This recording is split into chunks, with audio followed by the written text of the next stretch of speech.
Chers amis de l'astronumérologie, bonjour.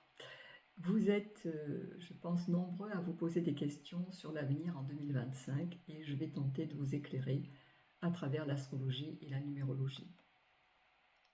Donc, en quoi ces deux approches peuvent nous aider à mieux nous orienter? Tout d'abord, elles supposent une relation entre l'univers et la personne. Les planètes sont à la fois une réalité externe dans le cosmos, qui par leur symbolisme et leur mouvement participent à des événements externes, des choses qui se passent dans le monde, dans votre vie, mais à l'extérieur de vous, on va dire, et une réalité interne qui correspond à votre ciel intérieur, qui est en miroir avec ce ciel externe. Et donc, s'il existe une réalité externe indéniable, il y a aussi une réalité tout à fait intérieure et personnelle de vivre l'environnement, de vivre les événements qui sont liés à notre thème natal de naissance, mais qui montrent que si en termes d'actualité on ne peut pas annuler les faits, cela insiste sur notre façon de les ressentir et de réagir. Et donc, ça permet de développer une relation en conscience avec notre environnement et de participer ainsi à notre construction et à celle du monde. Et donc, c'est dans cet esprit que je vais tenter de parler. Et même s'il y a de la prévision, ce n'est pas de la prévision arrêtée, et c'est surtout une incitation à se positionner. Comment on peut se positionner par rapport à l'actualité lorsque plusieurs planètes dites transpersonnelles ou collectives sont dans une position marquante, comme c'est le cas depuis 2019 et encore en 2025.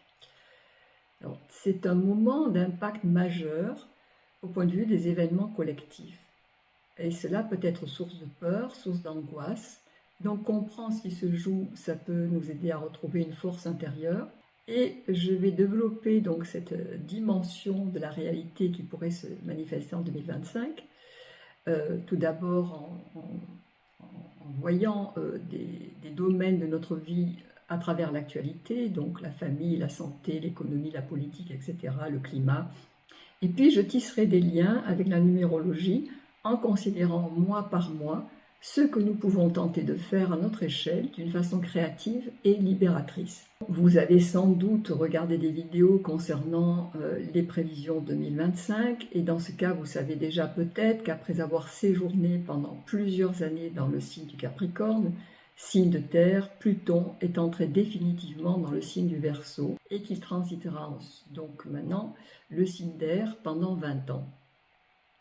Vous savez peut-être qu'Uranus quitte le signe du Taureau, qui est également un signe de terre, qu'il traverse depuis 2018 et qu'il rentrera en Gémeaux, signe d'air, où il restera jusqu'en 2032. Donc j'ai déjà parlé de deux signes de terre qui ne sont plus sollicités de la même façon en tout cas, et de deux signes d'air.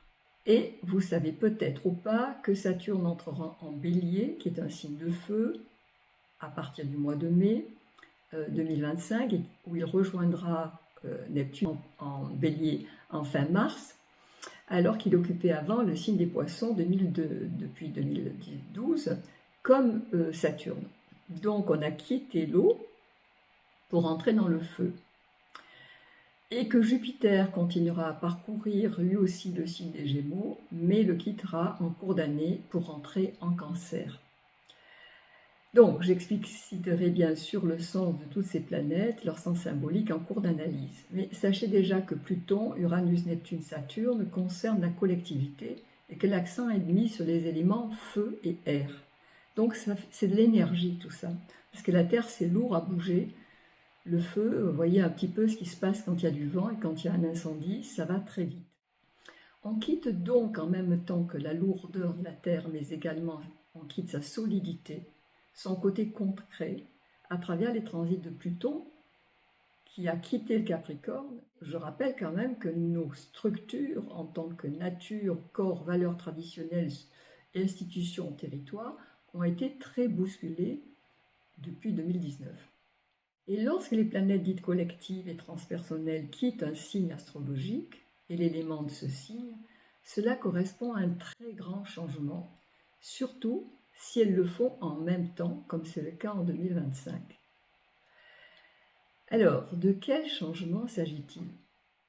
Je vous propose d'abord un petit tour par l'astrologie chinoise, que je connais assez peu, avec le symbolisme du serpent à l'honneur en 2025. Ce symbolisme du serpent n'a rien à voir avec le serpent de la chrétienté qui représente la tentation du mal et la perte de l'unité. C'est un symbole de culture asiatique qui associe le serpent à la régénération.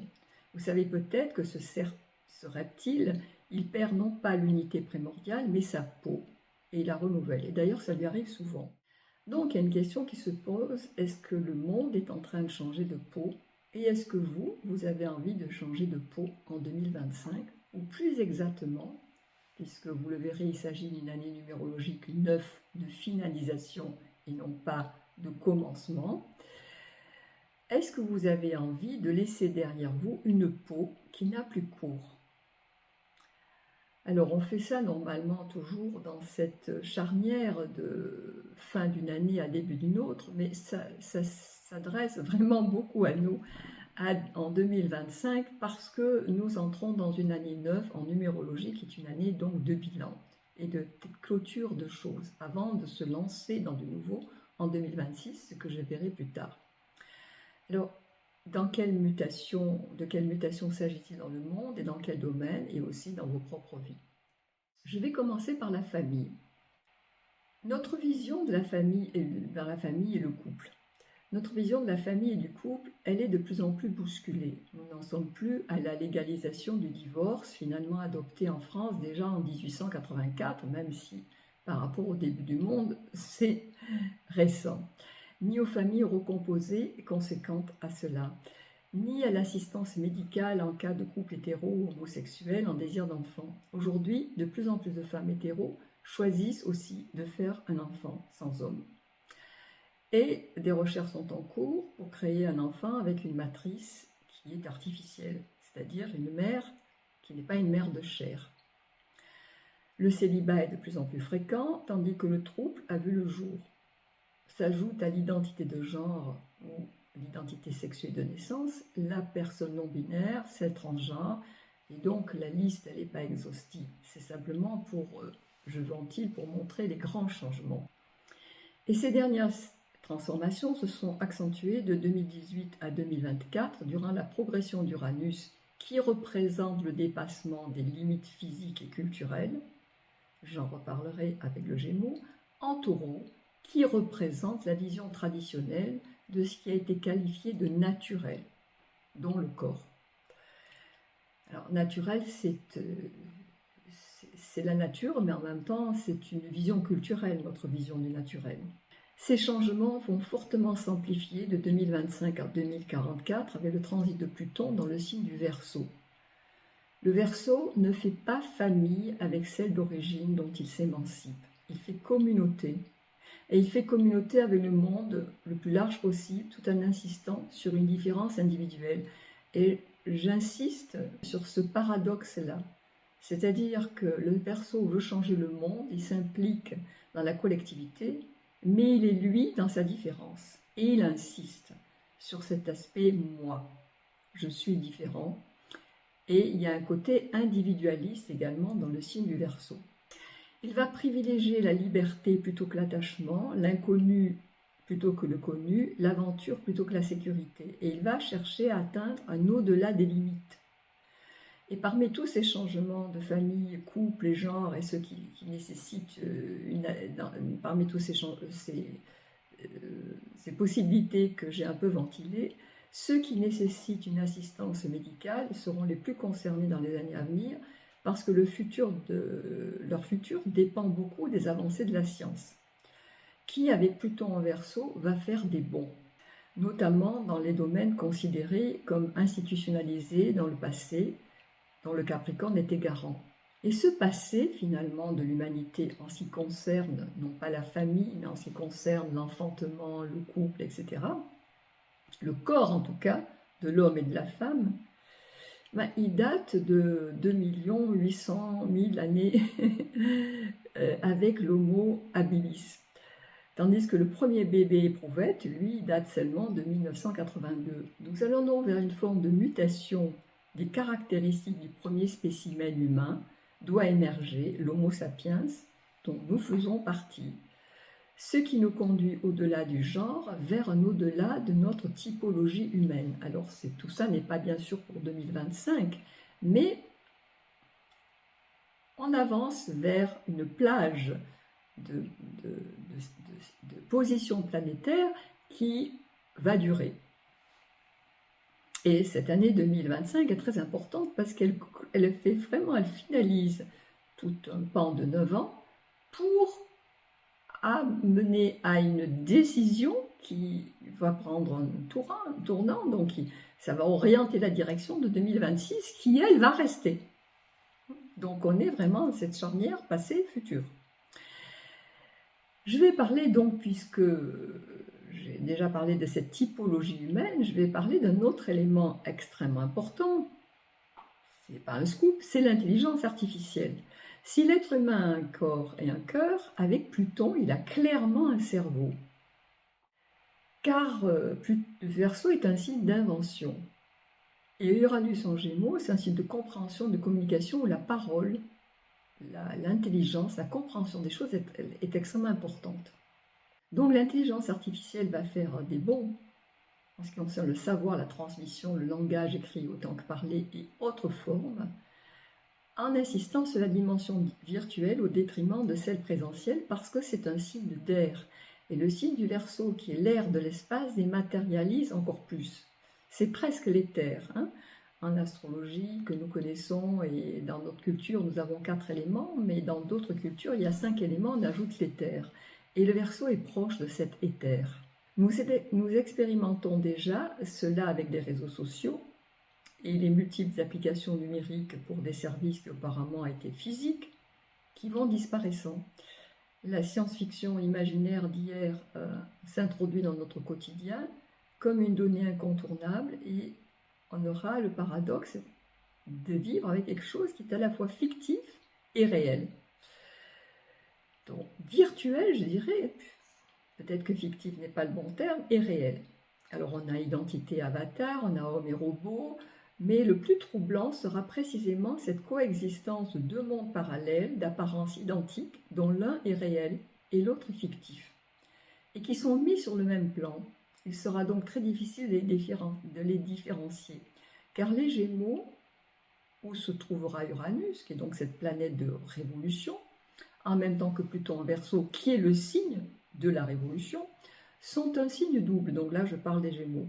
Un signe de dédoublement et de gémellarité possible. Donc il y a une coexistence de double.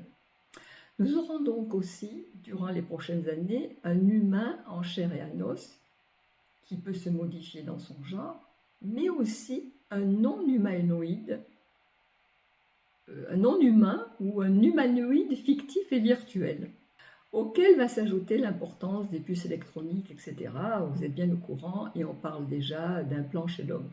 Et dans les airs se situe ce fameux cloud, vous savez, qui contient toutes nos données, comme un énorme nuage de données stockées et mobiles, tous ces big data. C'est immatériel, c'est invisible, néanmoins ça existe, et en fait c'est aussi extrêmement polluant, ce que l'on ne souligne pas assez. De plus, il faut énormément de prise en charge pour que tout cela fonctionne, et cette aide, qui est absolument indéniablement une aide, est devenue aussi notre plus grande dépendance à l'échelle mondiale. Si l'informatique se bloque demain, le monde entier se retrouve dans un quotidien au stade de l'homme primitif. Le problème, c'est que nous, on n'est plus primitif à l'intérieur de nous, et donc on sera beaucoup plus démunis que les primitifs. Mais bon, je ne vais pas prédire des choses comme ça, dire que ce n'est pas de la prévision, c'est de la compréhension. Donc, cette intelligence de type rationnel de cerveau gauche fera également des prouesses dans le domaine du fonctionnement du cerveau lui-même et des maladies associées. Donc il y a Alzheimer, mais il y en a plein d'autres. Ainsi que dans la composition de l'air et de tout ce qui est gazeux, donc au niveau des possibilités énergétiques, et dans d'autres secteurs aériens comme l'aviation, l'espace, l'univers, le planétaire, et aussi dans celui des ondes, et l'expansion de toutes les énergies existantes qui en passent par l'air, comme l'électricité avec Uranus, le nucléaire avec Pluton, et de nouvelles énergies, toujours par la voie des airs. L'air du Verseau, c'est celui de l'espace, je l'ai dit, Les expéditions sur Mars vont donc s'intensifier, l'envoi de satellites dans différentes directions de l'espace.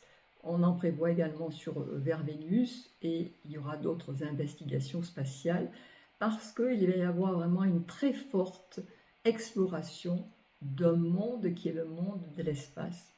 On n'en est plus aux colonies, heureusement. C'est pas pour autant qu'on n'a pas l'ambition de coloniser l'espace et ça pose question, en tout cas moi ça me la pose.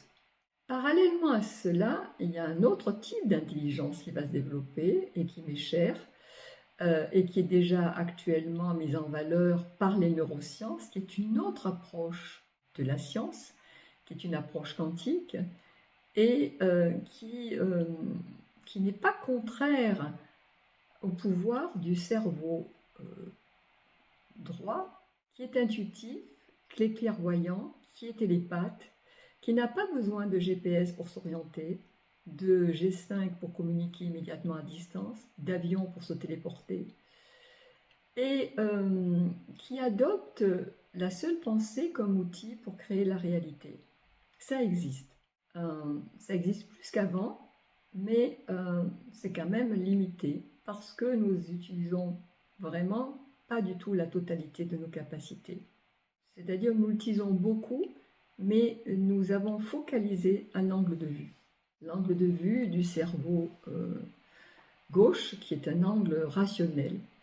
Et notre vision de ce fait est limitée par ce spectre, mais elle est limitée aussi parce que, par exemple, nous ne percevons pas l'infrarouge. Mais grâce à l'infrarouge, la recherche dans le domaine de l'astrophysique permet des imageries qui rendent accessible ce qui est invisible à l'œil. Et toute cette recherche qui permet de voir ce que nos yeux ne peuvent pas voir va beaucoup se développer. Donc il va y avoir autre chose que l'infrarouge.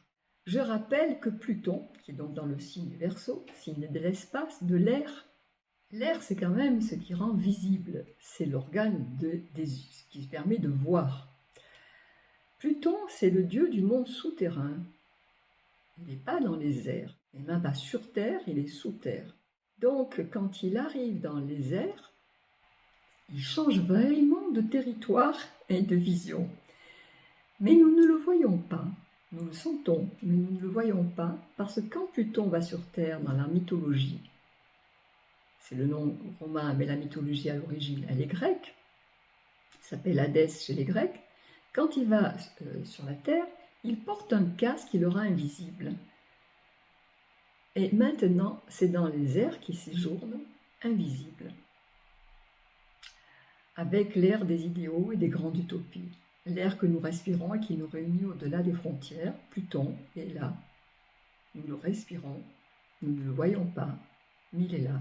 Il est dans l'air des microbes, il est dans le monde des oiseaux, dans le monde des avions, et il œuvre, et nous ne voyons rien dans un premier temps, mais nous sentons, nous ressentons. Et l'air est lié au sens de la vue, donc. Et nous avons beau regarder, nous ne comprenons pas ce qui se passe. On ne sait pas pourquoi et comment le lapin est sorti du chapeau du prestidigitateur. Si nous transformions la magie de foire, aussi enchanteresse soit-elle, en réelle capacité de transformation par des dons inexplorés, peut-être qu'on pourrait changer beaucoup dans notre perception de ce qui est invisible. Donc il y a la partie d'invisible qui n'est pas agréable parce que c'est ce qui est caché et ce qui est sournois et manipulateur, mais il y a la partie invisible qui est pleine de richesses et dont nous sommes aveugles. J'ai été d'ailleurs frappée de voir combien aujourd'hui les spectacles de prestidigitation font appel à l'intelligence artificielle pour opérer des transformations qui sont absolument spectaculaires, bluffantes. Mais là, il s'agit d'un monde d'illusion, tandis que la personne qui est télépathe, elle n'est pas dans l'illusion, elle n'opère pas un tour de magie, elle développe d'autres sens que celui des 5 sens tributaires du corps. Et ces particularités extrasensorielles n'ont pas de valeur scientifique à ce jour, bien qu'on ne nous dit pas tout au niveau de la recherche. Le Verseau valorise donc la science qu'on connaît toujours, c'est-à-dire une science qui est une science où la raison l'emporte. Et donc, elles auront du mal encore à être, je dirais, reconnues. mais ça va se développer parallèlement à l'autre approche de la compréhension du monde, à l'autre approche de la vérité. Alors si maintenant je vous laisse donc voir comment vous ressentez ce que je viens de dire, si maintenant je me mets à analyser un peu cette matière terrestre, puisque j'ai analysé la matière cette matière de l'air, la matière terrestre, de la nature, de l'habitat, du transport, de l'argent, des services, comment ça joue? Nous avons vu déjà qu'il y a des changements concernant le corps, la sexualité, l'enfantement, les découvertes scientifiques, et qu'en sera-t-il des réalités matérielles au quotidien humain? Mais je pense que là aussi, on va aller vers progressivement une dématérialisation. Je dis progressivement car nous entrons dans un cycle de plusieurs années, allant bien au-delà de 2025. Mais en même temps, l'accent est mis sur la vitesse. Et le courrier postal, par exemple, c'est long comparativement. Mais vous savez, maintenant, quand on clique, si ce n'est pas la seconde, on trouve que l'ordinateur est lent. Donc le service des postes sera en voie de disparition et c'est pas sûr qu'il sera toujours là en 2026, voilà, puisque nous sommes dans une année de finalisation. Ou alors il restera, mais on va voir comment il va rester. Ça va être revu. Les transports devront encore plus se multiplier avec les Gémeaux qui privilégient le vélo, la marche, la proximité. Tandis que le Verseau, lui, il favorise l'avion et toutes sortes d'engins de pointe. Donc, il n'est pas improbable que des drones et autres engins volants, personnels et collectifs, seront comme ça dans les airs parallèles à la voiture, qui sera bien sûr de plus en plus électrique, avec des déplacements dans les airs comme pour suppléer à l'embouteillage terrestre. Alors peut-être qu'il y aura un embouteillage céleste. L'argent papier, c'est concret, hein, l'argent, on le touche. Par rapport à un clic sur une application numérique dont l'argent papier ira disparaissant, et seront développées des approches non tactiles de l'argent telles que la crypto-monnaie par exemple, avec un euro, et ça j'en reparlerai plus tard, qui est en difficulté. La maison de pierre, elles ne sont pas toutes en pierre depuis longtemps, c'est aussi concret. Hein. Avoir sa petite maison, un bien c'est sûr, l'argent, bon voilà, c'est moins sûr, c'est volatile. Bon, cette idée de la solidité d'un bien immobilier, je pense qu'elle va également bouger. Nous savons déjà que nous devrons régulariser plus exactement nos habitations avec des matériaux moins énergivores et sans doute plus légers, mais nous risquons aussi de passer à un autre type de propriété. Cela me conduit à parler de Jupiter, actuellement en Gémeaux, et qui passera dans le signe du Cancer en 2025. Si Jupiter, situé en Cancer, porte au bien-être, à la sécurité chez soi, en famille, la forte tension entre le principe jupitérien et celui saturnien situé en Bélier contrarie cette explication et cette aspiration.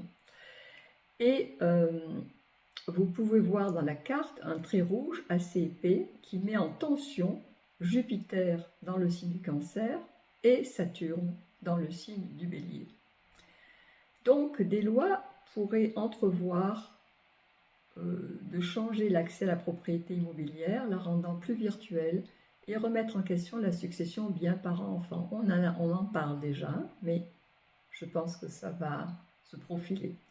Tandis que dans les années à venir, des inventions rendront l'habitat plus haut, dans les airs, plus léger, en structure et plus mobile. Je pense qu'il y aura beaucoup d'habitats légers qu'on peut déplacer en 2025. Nous revoilà de nouveau en difficulté, donc avec la notion de famille, de territoire, parce que Mars, et je mets une nouvelle carte à l'écran parce que les précédentes cartes que je vous ai mises ne présentent que les positions des planètes dites collectives ou lourdes pour alléger votre vision. Et maintenant, je vais introduire une avec Mars, que vous voyez qui se trouve être en Cancer, et donc il est dans une tension avec le Bélier qu'il maîtrise. Et cette tension en Cancer à plusieurs reprises dans l'année fait qu'on peut avoir le sentiment d'être victime d'une situation et ne pas trouver le refuge espéré dans la famille traditionnelle. Même si Jupiter en Cancer nous le fait rechercher et qu'on pourra le trouver aussi. Le territoire, c'est aussi bien sûr pas simplement mon petit territoire à moi, mais le territoire du sol, de la nation. Et le Cancer représente ce sol et cette nation. Si Jupiter tend vers l'ouverture, le libéralisme et le maintien du libre-échange européen, Saturne va imposer des limites pour restreindre et réglementer tous ces échanges. Ce qui touche à l'argent et au commerce, mais aussi à la migration et au sol natal, avec des retours aux sources pour les expatriés. Il y a beaucoup de mouvements avec l'étranger, de mouvements de pays à pays en 2025 et beaucoup de règles qui vont être revues par rapport à tout ce qui est international. Et cela me conduit à développer maintenant le sens de ce transit de Saturne en Bélier dans une partie de l'année, car il régressera en Poisson d'octobre 2026 à février 2027. Je vous mets la carte à l'écran. Donc vous voyez là la position de Saturne en Poisson et de Neptune en Poisson. Et puis ensuite, comme je vous l'ai montré dans notre carte, il est en Bélier. Je vous remets cette carte pour que vous voyez bien de quoi il s'agit. On le dit en chute dans ce signe du Bélier. Pourquoi? Parce que le Bélier est gouverné par Mars qui insiste sur l'action et le mouvement, tandis que Saturne immobilise et force à ralentir. Donc il nous faudra comprendre comment utiliser le frein saturnien alors que le Bélier veut foncer. Et cela dans la période qui sera en Bélier, de la fin mai à septembre.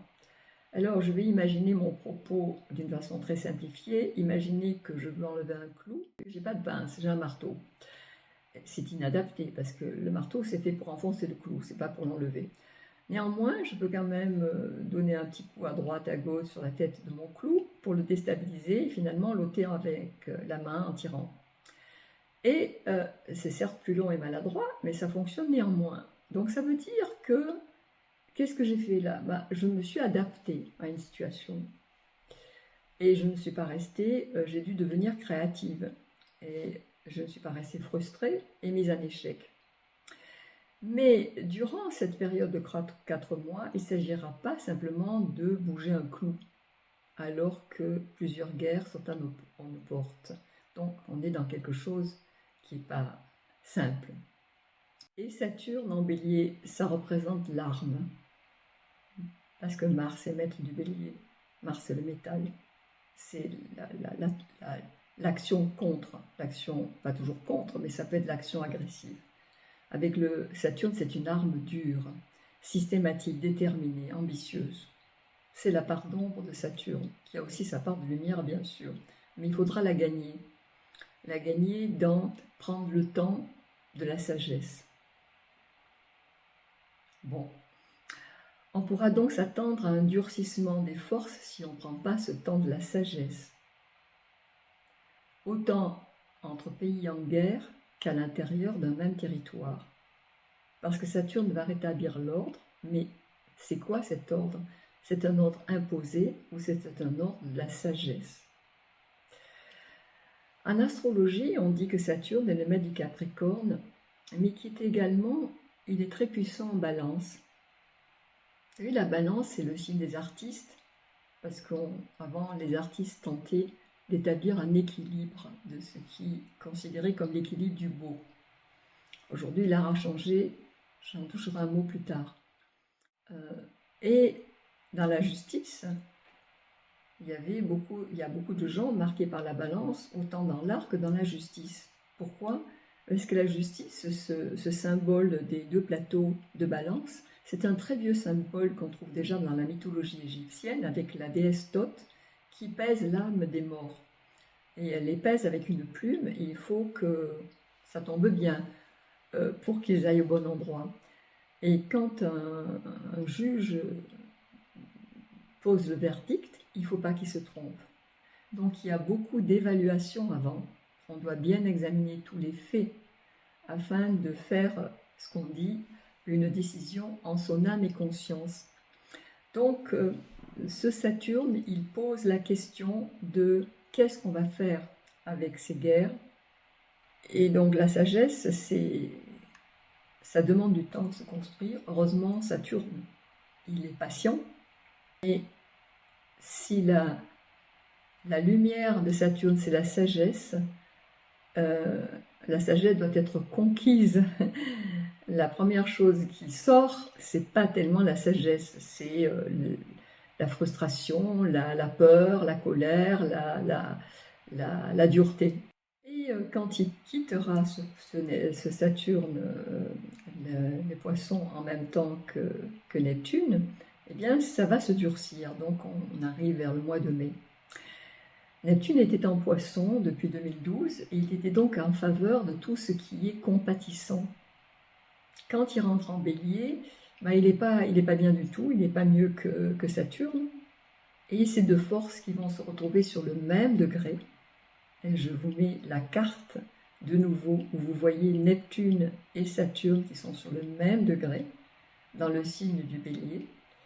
Eh bien, Neptune qui est dans le maître des poissons, donc il est pour tout ce qui est compatissant, pour l'ouverture des frontières, l'ouverture des mers, l'accueil des émigrés, etc. Là, je pense que ça va être plus dur.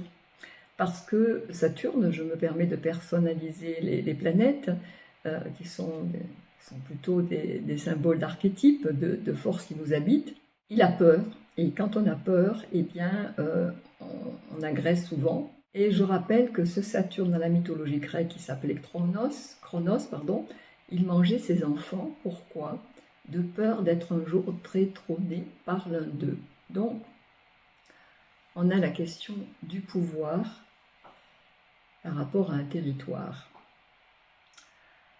Et on se pose bien sûr la question, avec ce que je viens de dire, de la guerre et de la paix. Parce que parallèlement à la guerre en Israël, le Hamas dans la bande de Gaza et l'invasion russe de l'Ukraine, il y a des conflits meurtriers qui se déroulent dans pas mal de pays. Et en astrologie mondiale, la paix est surtout représentée par le symbolisme de Vénus. Et ce n'est pas avant fin juin que la position de cette planète sera favorable à une harmonisation, parce qu'avant cela, elle se situe, elle aussi, en bélier. Et cela pendant les premiers 6 mois de l'année. Je vous mets la carte à l'écran. Donc vous voyez là, Vénus, il y a le symbole et le nom écrit en toutes lettres. Elle est ainsi proche de Saturne, nom écrit en toutes lettres, qui n'est pas, lui, enclin à la compassion et qui durcit les relations. Et nous sommes dans une année numérologique 9, de clôture de cycle. On pourrait donc enfin entrevoir des négociations, puisqu'on termine et que la guerre a déjà commencé. Et ce qui m'était jamais apparu avant la toute fin, enfin jusqu'en 2024 inclus, pourrait peut-être commencer à se pointer à l'horizon, avec des négociations non exemptes de tensions et de récidives et de violences, mais pourrait tenter d'apparaître en 2025. En tout cas, ça me paraît tout à fait crucial, de toute façon, mais ça me paraît crucial astrologiquement et numérologiquement, que ça se termine le plus possible en 2025, parce que c'est une année de finalisation. Et si on arrive dans 2026 avec une guerre qui n'est pas terminée, on est reparti au moins jusqu'en 2027. Si j'essaye de voir l'orientation politique globale, durant toutes les années de présence de Neptune en Poisson, on est dans l'esprit de gauche. C'était de 2012 à 2025. Donc, esprit de gauche et libéralisme ont été favorisés. Je rappelle que l'année 2012 voit le retour au sommet de l'État français du président socialiste François Hollande et d'un gouvernement de gauche à forte majorité socialiste.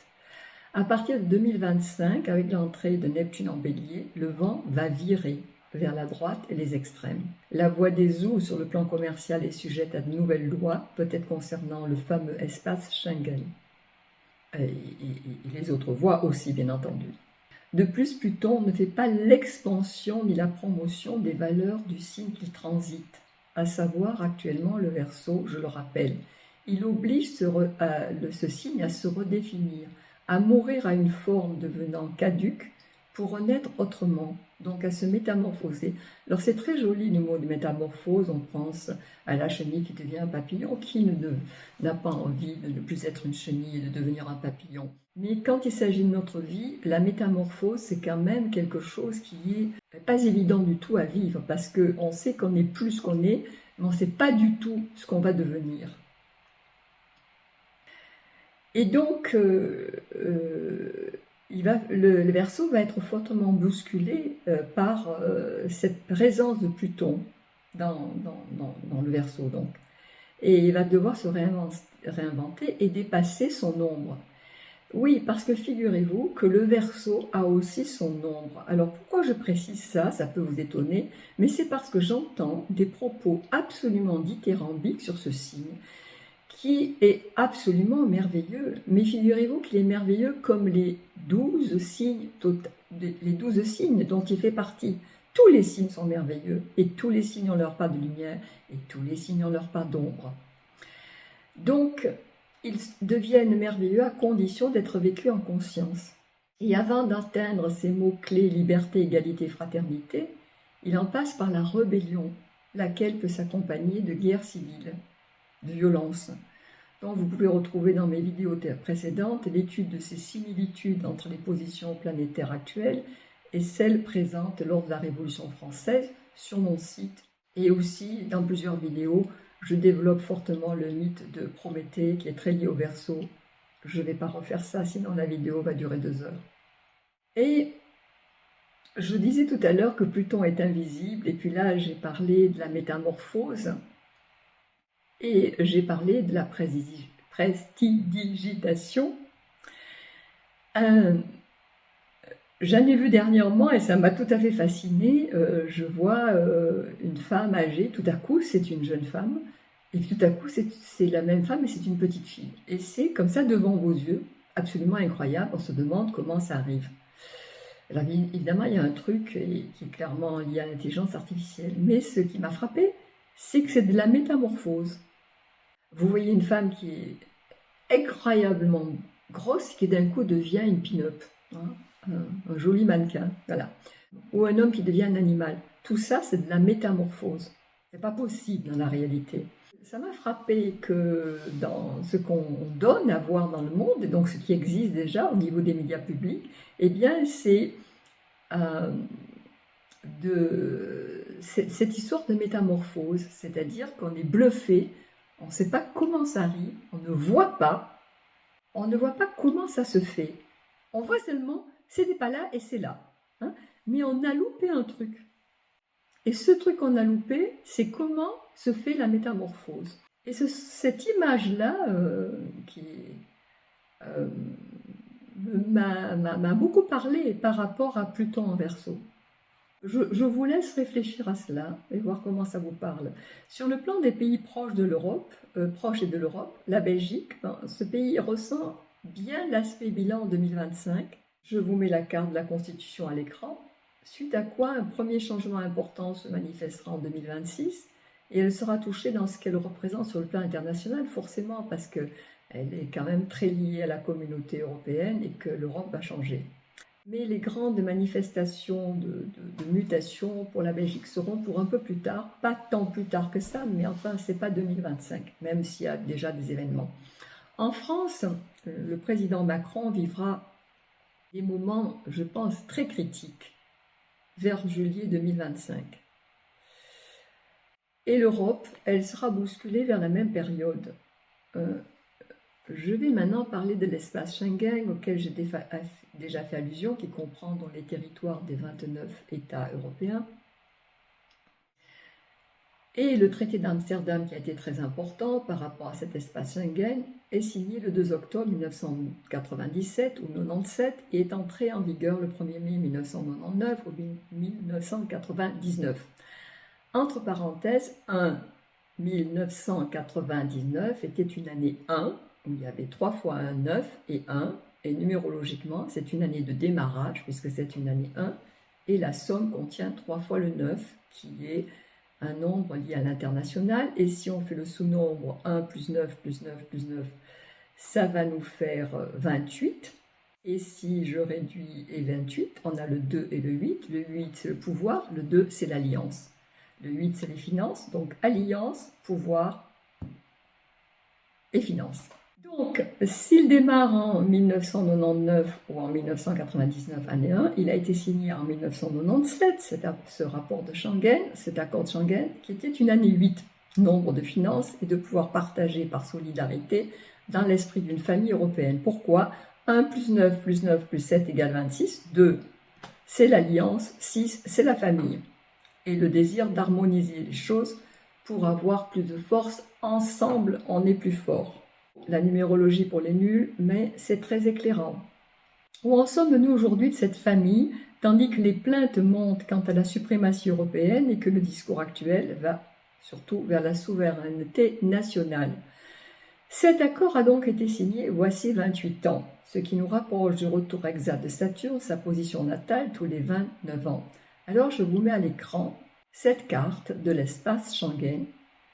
Et vous voyez qu'en 2025, Saturne, qui se trouve en Bélier, comme dans le thème de signature de l'espace Schengen, où il se situait au 17 degrés de ce signe, se retrouve au même endroit, 29 ans plus tard à peu près. Cet accord avait été signé sous le signe de la Balance, qui définit donc, j'en ai parlé déjà, l'assurance des libertés des échanges européens, l'harmonisation, etc., et des mouvements donc commerciaux et des biens, des déplacements citoyens. Cela va être donc remis en question à partir de juillet 2025 pour démarrer autrement en 2026, année 1 numérologiquement, et correspondant alors au transit exact de Saturne sur ce degré 17 du Bélier dont il s'approche en 2025, mais qui ne transitera qu'en 2026. Mais ça se prépare. Donc, en 2025, on va réévaluer, évaluer les réajustements à faire pour mettre tout cela définitivement en place en 2026. Ça me paraît très important pour l'Europe et pour nous tous parce que nous faisons tous partie de l'Europe.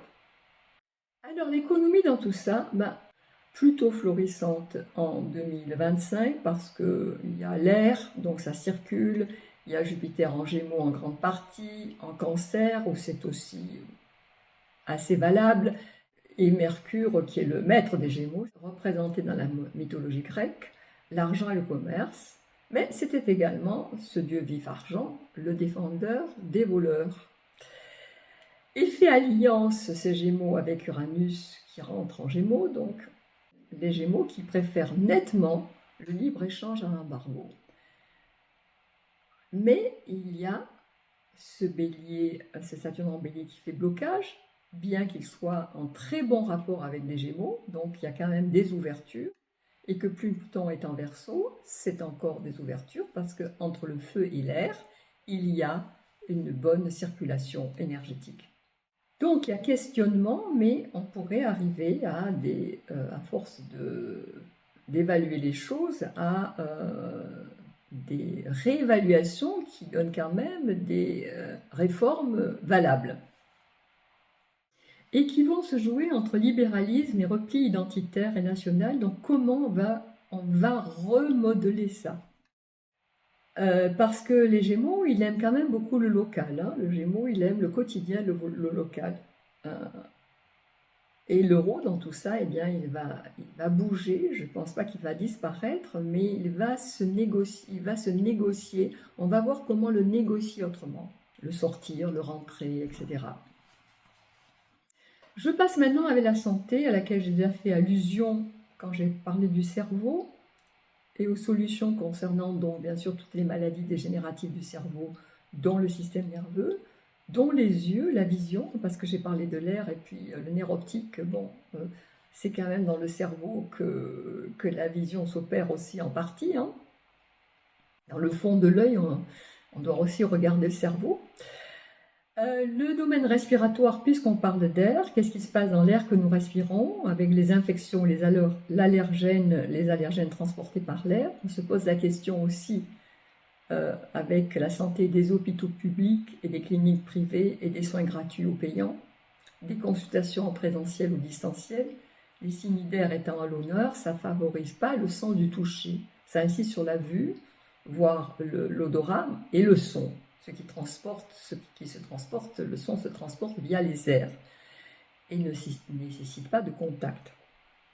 Au contraire, quand il y a un contact, vous brouillez le son. Ce qui d'ailleurs peut aussi mettre en lumière donc des difficultés avec le sens de la vue ou des découvertes concernant la vue ou d'arriver à voir des choses que nous ne voyions pas avant.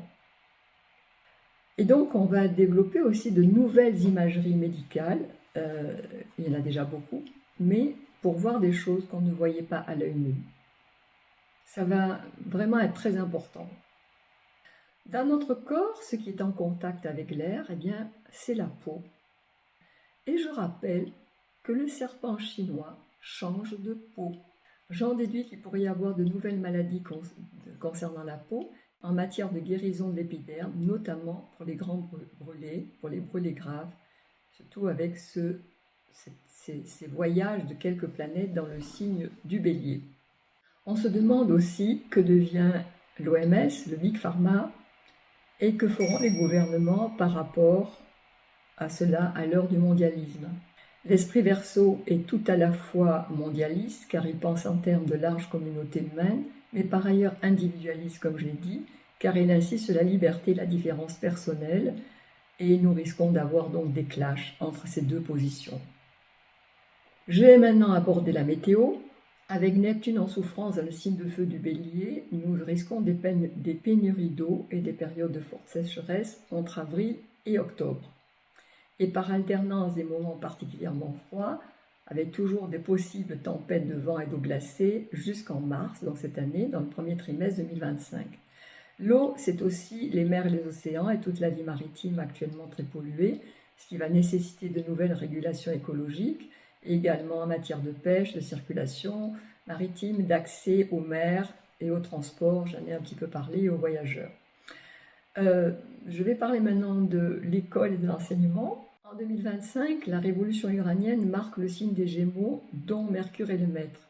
Mercure qui était donc Hermès chez les Grecs et qui était ce messager des dieux, celui qui avait ses petites ailes dans le dos et aux chevilles transmettait des informations à la vitesse d'Internet. On n'avait pas Internet, mais on avait Mercure. Nous voilà en plein dans une intensification à partir de 2025 déjà de tout ce qui touche à la communication. Et ça va beaucoup évoluer encore. Et la communication donc dans les écoles. Et c'est une période donc dans laquelle cette incursion dans le Gémeaux va, donc puisqu'après Uranus va encore régresser dans le signe Taureau, je vais vous mettre la carte à l'écran pour que vous voyez cela. Mais en 2025, ce qui est obsolète en termes de matériel, de locaux, de structure, de matière, d'horaire, de façon d'enseigner, sera progressivement abandonné pour faire place à vraiment autre chose. Et c'est pas à l'heure de chat GPT et des autres intelligences à venir qu'on peut enseigner comme avant. Ça a déjà changé, bien sûr. En ce moment, les réseaux sociaux, c'est une information qui rivalise, qui est complémentaire et en même temps dangereuse pour celles scolaires, parce qu'il n'y a pas le même contrôle. Et nous ne sommes plus à l'heure de l'écriture d'avant. On écrit de plus en plus par code, par onomatopée. Par exemple, je peux écrire, j'écris quelque chose comme je dis, c'est simple. Je peux écrire C' avec E, ou C', ça veut dire C. Je n'ai pas besoin d'écrire C', EST. Ou alors je peux dire encore, je pousse sur mon pouce et ça veut dire clic, pouce, je suis OK. Ou je vais dire cool plutôt que merci beaucoup. Donc on a tout un changement dans le mode de parler, changement qui devient à la fois accessible davantage à tout le monde, même ceux qui n'ont pas fait beaucoup d'études, parce que quand vous parlez sur votre téléphone portable, vous pouvez avoir la traduction en français, en anglais, en tout ce que vous voulez, pas besoin de comprendre les langues. Vous pouvez avoir la traduction en français écrit de ce que vous dites en parole, avec la correction et avec une intelligence artificielle derrière qui fait tout le boulot. Mais aussi, vous, quand vous faites des fautes d'orthographe, comme vous faites des fautes de parole, comme là, vous voyez, j'ai un texte sous les yeux, un peu un texte repère, mais en même temps, j'essaye d'être vivante et de ne pas faire du par cœur. Et donc, forcément, ma langue fourche, je bute sur un mot, je dis parfois un mot pour un autre. C'est peut-être un peu parfois maladroit et pas parfait, mais ça fait partie du vivant. Mais donc ça fait partie de mes caractéristiques du moment pendant que je fais cette vidéo. Mais avec cette intelligence artificielle, tout est lissé. C'est-à-dire c'est lissé, et si quelqu'un d'autre avec une autre culture fait également, etc., ça va être lissé. Donc si j'envoie les deux paroles transformées en texte par le même téléphone, et ce sont des paroles qui ont fait des fautes de paroles et des accents, etc., pas au même endroit, etc., je vais avoir les mêmes deux textes qui vont arriver. Donc on arrive vers une pensée uniformisée. Je ne dis pas une pensée unique, mais une pensée certainement uniformisée. Donc ça questionne ces choses-là. C'est-à-dire qu'il va falloir vachement insister pour garder ces particularités. Et la partie d'âge qui va être très concernée pendant l'enseignement, c'est pas trop, enfin c'est l'universitaire certainement avec le Verseau, mais c'est surtout l'adolescence et l'enfance. Là, il y a une partie, je dirais entre 10 et 13 ans, j'arrive pas à 14, entre 11, 10 et 12 ans, qui va être, qui est un peu dans une errance, qui est perdue, elle est à la fois très curieuse, mais tellement curieuse que dans une dispersion, et ça va être difficile à ces enfants préadolescents d'y voir clair, hein, parce qu'il y a toute une curiosité extraordinaire qui est là, qui est éveillée, qui est sollicitée, qui a envie de savoir, qui a envie de découvrir, mais qui a beaucoup de mal à y voir clair. Donc ça sera vraiment nécessaire d'accompagner cette période de l'enfance, hein, dans une famille qui, je rappelle, bouge également, elle aussi. Donc je vous montre là à l'écran cette dimension par rapport à Uranus en Verseau, et vous explique à Uranus, pardon, maître du Verseau, mais Uranus en Gémeaux. Je vous le mets à l'écran pour que vous compreniez bien ce que je viens de dire. Alors, j'aborde maintenant l'art dans ce domaine où l'air est à l'honneur ainsi que le feu. L'air accentue le sens de la vue et donc la production d'images. Il accentue aussi le sens de l'ouïe. Nous sommes bombardés d'images déjà, et la photographie, la vidéo, la 3D, le cinéma dominent la scène artistique. Cela ira vers de nouvelles technicités concernant le domaine visuel. Les sons transportés par les airs feront également une très grande avancée. Je pense aussi sur le plan médical, l'importance de la musique, des sons et des découvertes sous l'ouïe. J'ai oublié d'en parler tantôt. Et l'idée, la pensée vont l'emporter sur la matérialité sensorielle concrète de l'art. Nous avons eu par le passé, par exemple, la peinture murale. C'est très lourd, très difficile de transporter des murs. Puis avec la découverte de la peinture à l'huile et de la toile que l'on peut dérouler, enrouler, rouler, le tableau il a voyagé, est devenu un objet marchand de ce fait. La photo numérique qui succède à l'argentique, où encore on a le négatif, etc., c'est très vite le cloud dont j'ai déjà parlé. Donc c'est très immatériel. Et la vidéo aussi par rapport au cinéma. Et les arts visuels digitalisés changent encore la matière de l'art qui était fortement liée à la balance par rapport, donc Vénus qui est liée à l'art est maître de la balance et du taureau, et qui est fortement liée à la balance par rapport à l'harmonie, et par rapport au taureau par rapport à la substance. Et Malte qui était donc sensuel, sensoriel, qui est toujours le taureau, sensuel, sensoriel, matériel, consistant, concret, substantiel. Sous l'influence du Verseau, qui est un signe très créatif, génialement créatif, eh bien, c'est une créativité du cerveau. Vous allez me dire, toute créativité du cerveau. Mais enfin, moi, quand je fais de la photo, puisque j'en fais avec le numérique, je peux vous assurer que ce n'est pas du tout la même chose que quand j'ai fait de la sculpture, qui était assez lourde, et que matériellement, je devais y aller avec mes mains. Et que ça prenait beaucoup plus de place dans mon espace que le numérique, bien que ça prenne beaucoup de place dans les disques durs externes à l'ordinateur, mais disons que ce que j'empile dans un disque dur, c'est beaucoup plus que ce que je pouvais empiler dans une pièce au point de vue des sculptures.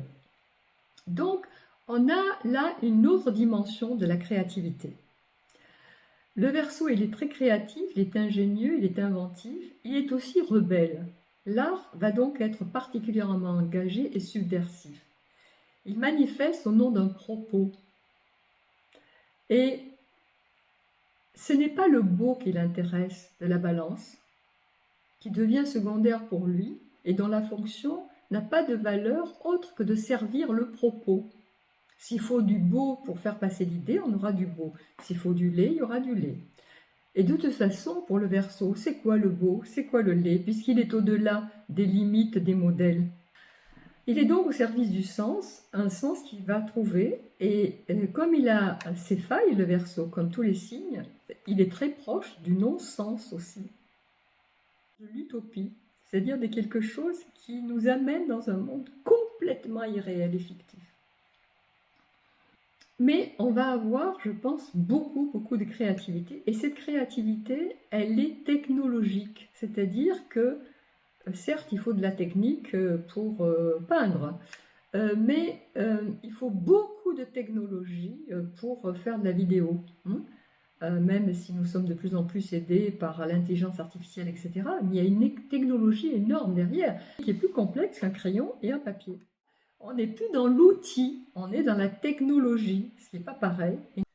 Donc, c'est tout cela qui va vraiment être d'une créativité d'un tout autre ordre. Et je voudrais parler maintenant d'une forme d'art et d'engagement un peu différente, qui est le journalisme et tout type de journaux et de revues. C'est un domaine qui informe notre quotidien et il va également beaucoup se modifier en 2025 et 2026 avec Uranus dans le signe des Gémeaux, voilà, qui va bouleverser notre quotidien. Après l'art, quelques mots sur la religion et la spiritualité. Alors non seulement aujourd'hui je peux décider de mon genre, du type d'enfantement, mais aussi de ma fin de vie avec l'euthanasie. Ça veut dire quoi? Ça veut dire que l'homme affirme un pouvoir démiurgique qui va à l'encontre de la vision traditionnelle d'un Dieu créateur. Alors on se positionne comme on veut par rapport à ça. Mon propos est de mettre en lumière par l'astrologie et la numérologie ce qui se passe et pas de prendre parti. Cela entraîne donc un affranchissement prométhéen à la tutelle divine. Donc par rapport à Prométhée, je rappelle, j'en parle dans toutes les vidéos de 2022, 2023 et bien même avant dans celle de 2017, où je revisite là le mythe de Prométhée. Ce qui ne va pas sans perdre de repère de nécessité de redéfinir le bien et le mal. Après l'art, quelques mots sur la religion et la spiritualité. Alors non seulement aujourd'hui je peux décider de mon genre, du type d'enfantement, mais aussi de ma fin de vie avec l'euthanasie. Ça veut dire quoi? Ça veut dire que l'homme affirme un pouvoir démiurgique qui va à l'encontre de la vision traditionnelle d'un Dieu créateur. Alors on se positionne comme on veut par rapport à ça. Mon propos est de mettre en lumière par l'astrologie et la numérologie ce qui se passe et pas de prendre parti. Cela entraîne donc un affranchissement prométhéen à la tutelle divine. Donc par rapport à Prométhée, je rappelle, j'en parle dans toutes les vidéos de 2022, 2023 et bien même avant dans celle de 2017, où je revisite là le mythe de Prométhée. Ce qui ne va pas sans perdre de repère de nécessité de redéfinir le bien et le mal. Et après l'art, quelques mots sur la religion et la spiritualité. Alors non seulement aujourd'hui je peux décider de mon genre, du type d'enfantement, mais aussi de ma fin de vie avec l'euthanasie. Ça veut dire quoi? Ça veut dire que l'homme affirme un pouvoir démiurgique qui va à l'encontre de la vision traditionnelle d'un Dieu créateur. Alors on se positionne comme on veut par rapport à ça. Mon propos est de mettre en lumière par l'astrologie et la numérologie ce qui se passe et pas de prendre parti. Cela entraîne donc un affranchissement prométhéen à la tutelle divine. Donc par rapport à Prométhée, je rappelle, j'en parle dans toutes les vidéos de 2022, 2023 et bien même avant dans celle de 2017, où je revisite là le mythe de Prométhée. Ce qui ne va pas sans perdre de repère de nécessité de redéfinir le bien et le mal. Et aujourd'hui, il y avait des critères du bon et du mal, avec des préjugés et des condamnations dans ce bien et de mal. Ça a fait beaucoup de dégâts. Mais aujourd'hui, nous sommes dans quelque chose où je n'ai pas encore trouvé mes nouvelles valeurs du bien et du mal, car elles se modifient. Et cet espace entre les deux, de l'année 2029, de l'année 9 2025, ce n'est pas évident à vivre pour les jeunes. Parce que si on est plus âgé, on a déjà quelque chose qui s'est installé à l'intérieur de soi. On doit donc trouver un sens dans une vie qui, malgré tout, reste délimitée par la naissance et la mort. Comment est-ce que je vais donner du sens à ma vie? Parce qu'il y a aussi pas mal d'accroissement de suicides. Comment je vais donner du sens à ma vie entre la naissance et la mort? Et vous avez beaucoup de jeunes qui sont égarés parce qu'ils ne voient pas le sens qu'ils vont donner à leur vie. Il y a beaucoup de parents qui sont inquiets aussi, parce qu'ils ont des enfants et des petits-enfants. Et il y a beaucoup d'enfants. Il y a aussi beaucoup de jeunes qui sont extraordinairement alignés, plein de projets. Ça, c'est absolument extraordinaire, la jeunesse que je rencontre sur ce plan. Mais il y a beaucoup de jeunes qui sont complètement laissés dans des interrogations et qui ne savent plus du tout se situer. Et donc je reviens à cette période donc, qui se situe à peu près entre 10 et 13 ans, 14 ans on va dire, qui est vraiment pas à l'aise en ce moment.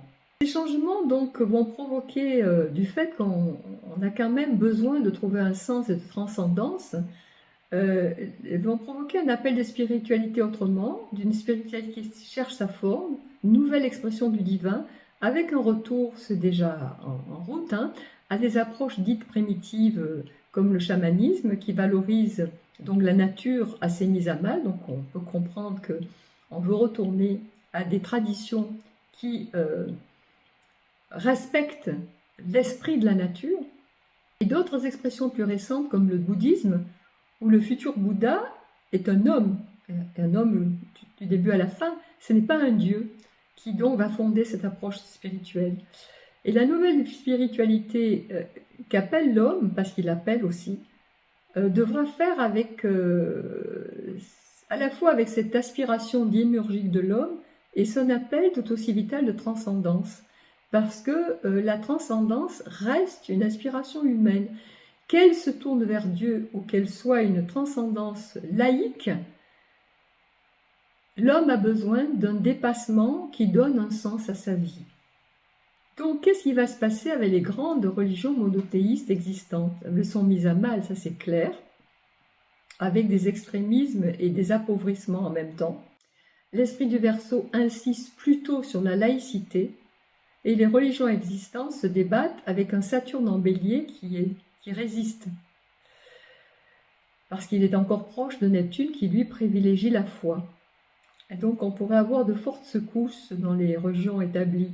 Par exemple, pour celle qui est liée à la chrétienté que je connais mieux, eh bien, il y a tout un mouvement actuellement de femmes qui veulent devenir prêtres, et ce mouvement est considéré, on est d'accord, on n'est pas d'accord, mais enfin, il est considéré comme dissident par l'Église.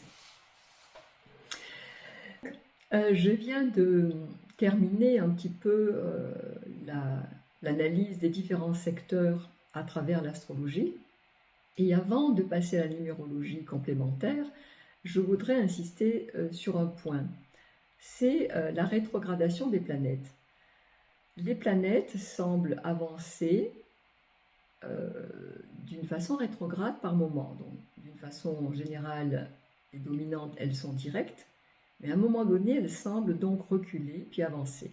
Et donc, par exemple, Pluton, qui est actuellement dans le signe du Verseau, était l'année passée dans le signe du Capricorne pendant plusieurs années, mais il a fait une petite incursion en Verseau, et puis il a régressé vers le signe du Capricorne, et donc en novembre 2024, il est rentré nettement, définitivement, dans le signe du Verseau, où il va rester pendant plusieurs années. En ce qui concerne Saturne et Neptune, ils sont actuellement, au moment où je vous parle, tous les deux dans le signe des Poissons. Et ils vont avancer jusque dans le signe du Bélier vers le mois d'avril, mais je ne sais plus exactement. Je vous l'ai indiqué plus précisément avant.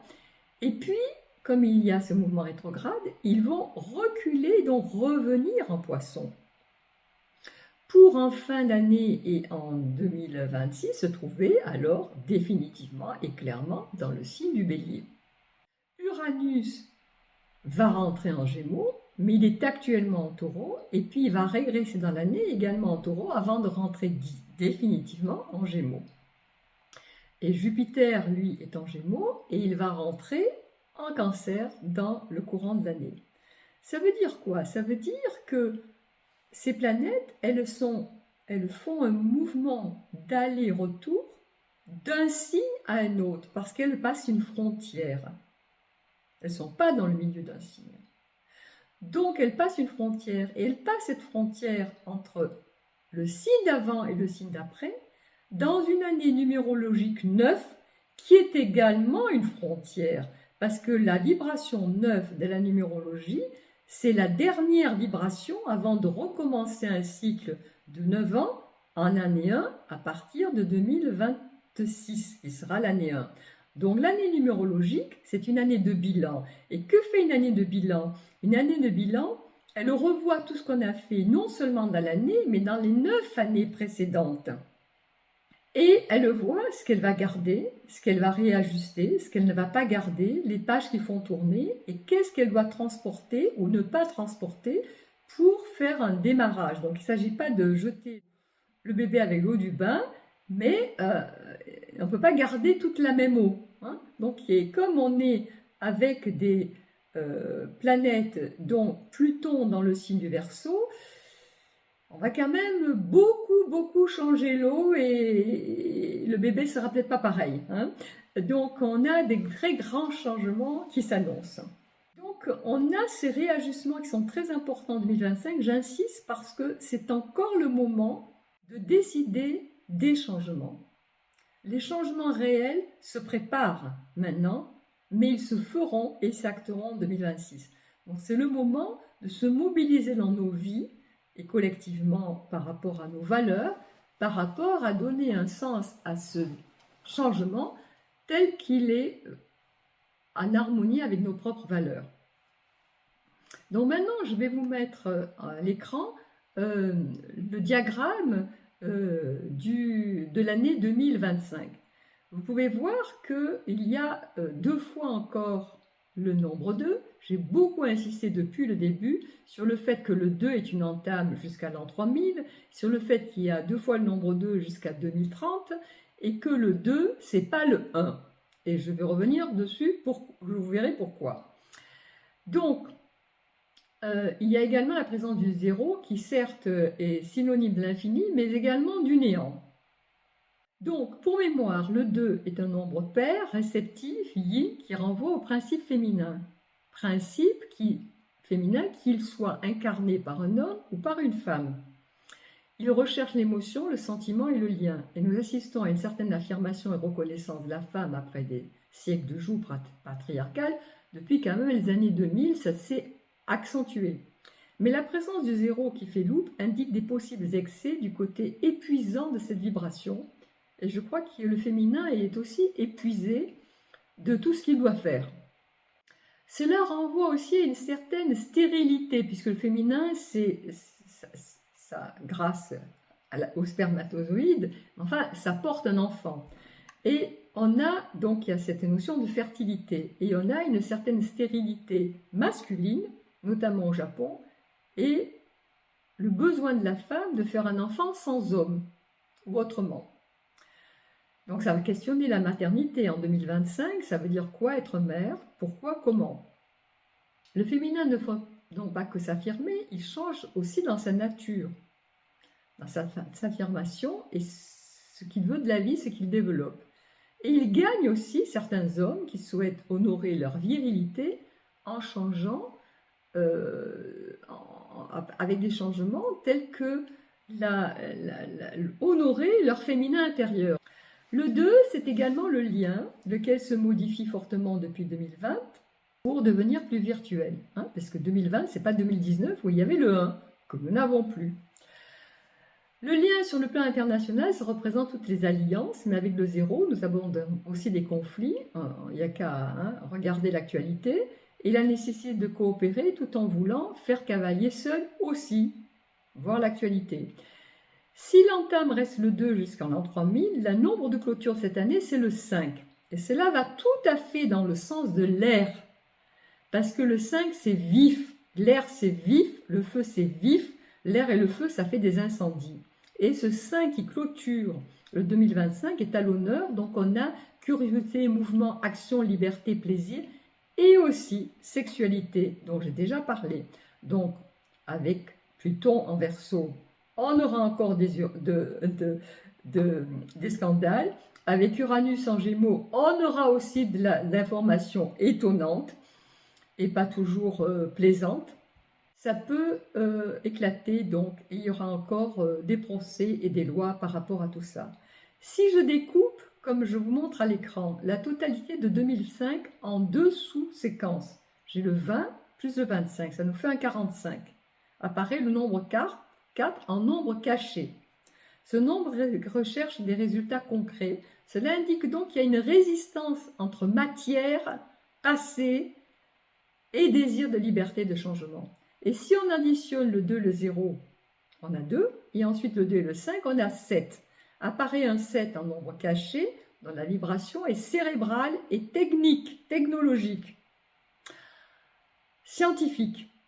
En associant tous les nombres 2 plus 0 plus 2 plus 5, j'obtiens ce 9, donc, qui est le nombre dit de l'année universelle. Et c'est le dernier nombre de ce cycle de 9 ans qui rythme l'évolution par la numérologie. En tout cas, l'une des évolutions importantes.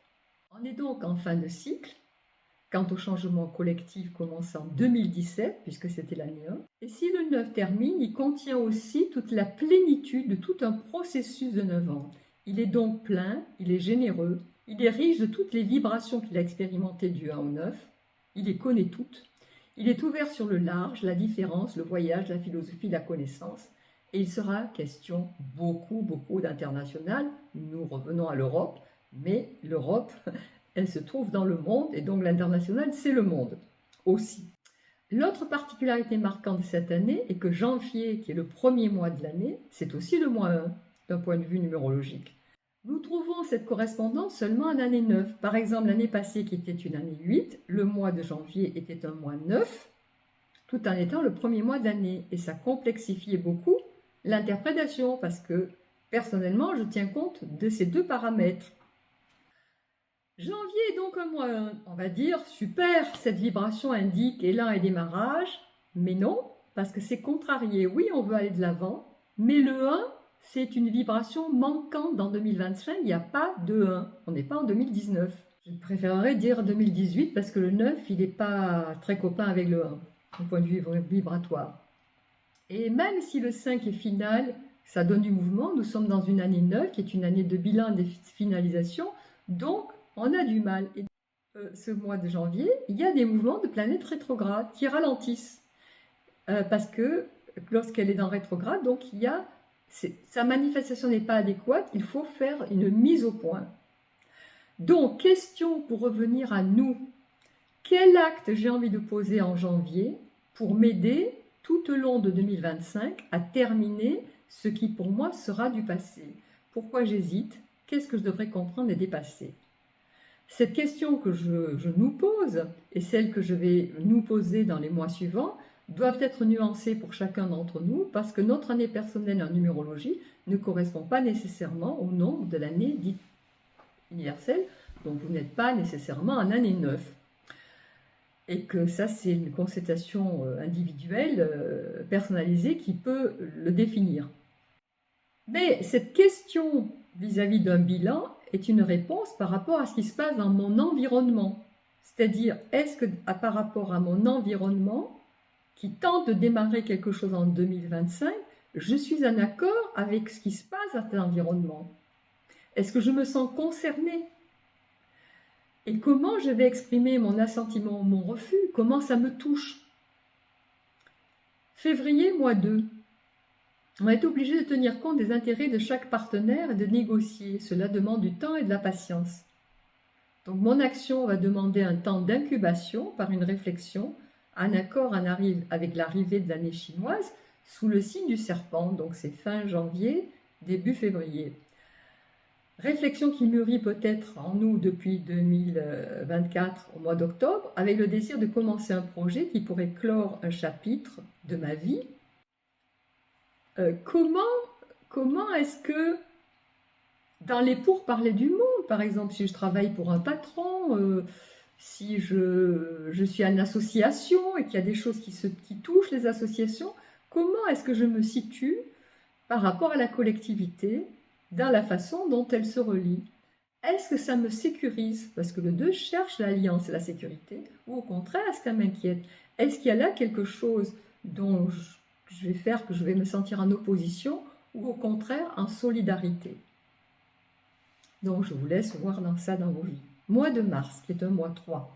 C'est là que le démarrage se fait avec une énergie vraiment printanière, enthousiaste, besoin de contact, de communication, d'expression qui sont encouragés. C'est un mois qui est assez dynamique et ouvert. Et c'est le moment pour moi de me manifester avec l'extérieur, de manifester le résultat de cette incubation, donc de communiquer. Donc, quoi m'interpelle? Comment je m'exprime avec les événements culturels et informatiques qui sont proposés par la collectivité, par le monde? Comment est-ce que je suis alignée avec ça? Le mois 4, ça va être au contraire un mois d'avril, qui demande la concrétisation des actions entamées à partir de janvier et de mettre en place des bases qui vont solidifier l'objectif du bilan, qui devra déjà être bien en place en septembre. Je suis d'accord ou pas avec les mesures collectives qui se mettent en place? Est-ce que je me sens limitée par une loi qui vient d'être donnée, ou est-ce qu'au contraire je me sens soutenue, et comment je me positionne par rapport à ça? Le mois 5 et le mois de mai, c'est une vibration qui est très dynamique, puisqu'on est dans une année 5, qu'on est dans une année 9, mais que le 5 est final dans le nombre 2025 et qu'on est dans un mois 5. Donc là, ça bouge beaucoup. Donc il y a le commerce, il y a tout ça, les déplacements, mais les prouesses sportives, enfin tout ce qui bouge. Mais quand ça bouge beaucoup, il peut y avoir une dispersion, et parfois ça fait le contraire du mouvement, ça fait du problème parce qu'il y a trop de mouvement. Donc ça fait de l'agitation. Et l'agitation, c'est de l'impatience, c'est de la colère, c'est des accidents. Donc, est-ce que je suis en colère contre des mesures gouvernementales? Est-ce que je suis en colère par rapport à des choses qui se passent dans mon environnement? Est-ce que je suis en colère par rapport à la notion de liberté, puisque le 5 veut la liberté? Est-ce qu'au contraire, je me sens que je peux surfer sur cette vague de changement? Le mois de juin est un mois 6. C'est un mois très important parce que Jupiter en Gémeaux vient de passer en Cancer, comme je l'ai dit précédemment. Ce qui ralentit la frénésie de mouvement et de communication du symbolisme Cancer, avec le symbolisme Cancer qui demande un repli. Il renvoie la famille et le sentiment d'appartenir à un territoire. Alors se pose la question, et pour moi, quel est mon chez-moi, ma base? Où sont mes racines? Est-ce que je suis toujours bien dans ce pays, dans cette ville, dans cette maison? Avec qui je fais famille? De qui je veux me séparer? Comment je veux me poser?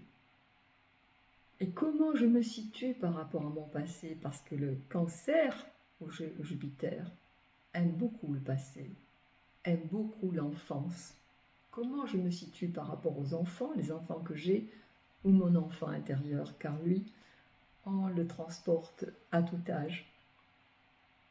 Et il peut nous rendre infantiles, mais il peut nous rendre également très juvéniles. Le mois 7, juillet, c'est un mois de vibration qui est très proche de celle d'Uranus, dont j'ai amplement parlé, du Verseau.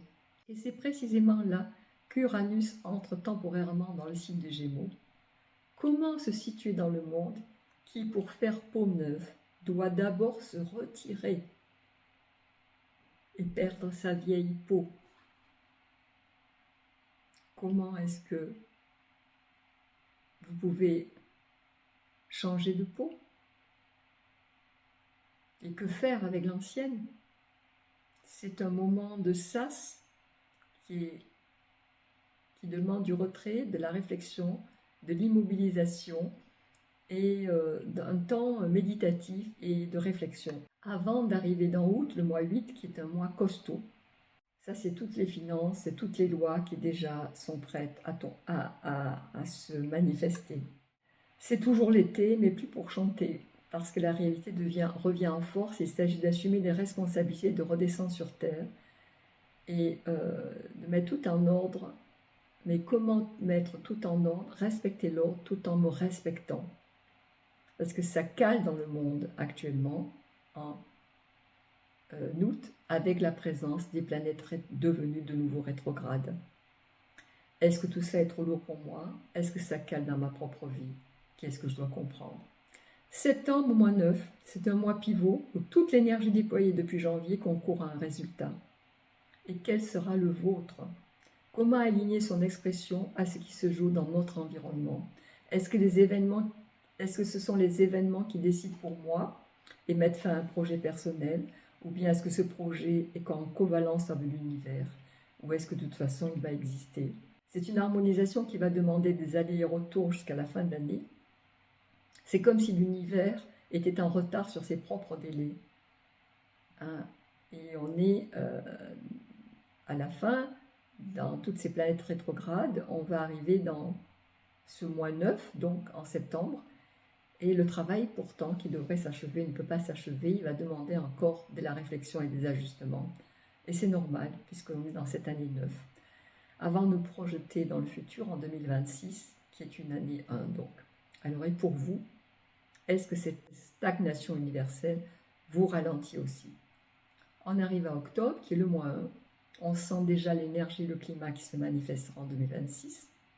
C'est la charnière capitale septembre-octobre par rapport à tout ça. Il s'agit de bien prendre le virage, car bientôt un nouveau cycle d'1 an va recommencer à partir de 2026, mais l'année 2025 ne contient pas la vibration 1, et les planètes sont donc toujours en position rétrograde dans un nouveau départ qui piétine et qu'il faut réajuster.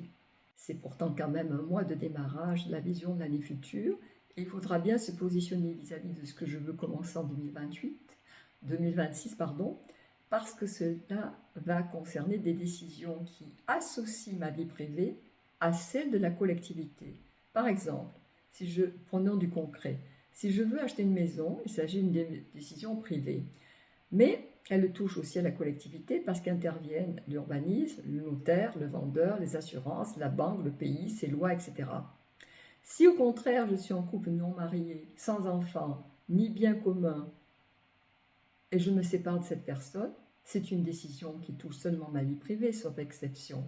Ça ne va pas concerner la collectivité. Le mois de novembre, c'est un mois 2. Cela se dégage un peu, mais maintenant on doit tenir compte des autres, qui sont les autres pour nous, actuellement dans la société, avec lesquels il faut établir un lien harmonieux et créatif en dehors de nos liens privés et avec nos liens privés. Comment est-ce qu'on fait cela? En décembre, c'est le mois 3. Je pense que c'est un mois où on va enfin souffler. On commence à sentir le vent du renouveau 2026. Saturne et Neptune sont passés en position directe. Elles avancent clairement vers le bélier avec un désir marqué d'initiative. On ne pourra pas revenir en arrière, donc on doit faire les bons choix. Reste à se poser la question, est-ce que mon bilan est bon, en accord avec l'univers, en opposition ou simple-différente? Est-ce que ça m'aide à me diriger vers l'objectif 2026? Je rappelle bien sûr que tout ce questionnement est à nuancer en fonction de votre thème personnel. Par ailleurs, nous vivons dans le monde et donc il est nécessaire d'être conscient de ce qui se joue pas seulement en nous mais dans notre environnement qui lui est marqué par cette année universelle 9. Et pour le monde, c'est le bilan qui est marquant en 2025 et non les nouveaux projets qui s'y sont déjà complètement lancés dans le début 2025 et avant septembre auront très peu de chances d'aboutir en 2026 et ils risquent d'ailleurs de ralentir complètement l'essor de 2026 et ils resteront une affaire pendante à régler en 2027. Ce bilan, c'est donc très important de le faire pour un démarrage adéquat parce qu'après, comme on dit, les jeux sont faits, rien ne va plus. Et s'il est vrai que chacun de nous est une part de l'univers, eh bien, on peut se demander quelle est ma part de colibri. Voilà, il me reste à vous souhaiter le plus fructueux et tous les adjectifs qui seront pour vous merveilleux. Bilan pour votre VOTRE majuscule, votre 2025. Et je vous souhaite également, pour ceux que ça intéresse, une bonne découverte de mon site. Je vous remercie infiniment pour votre écoute. J'espère que ça a pu vous apporter un éclairage sur votre année 2025 et sur celle dans le monde dans lequel nous vivons.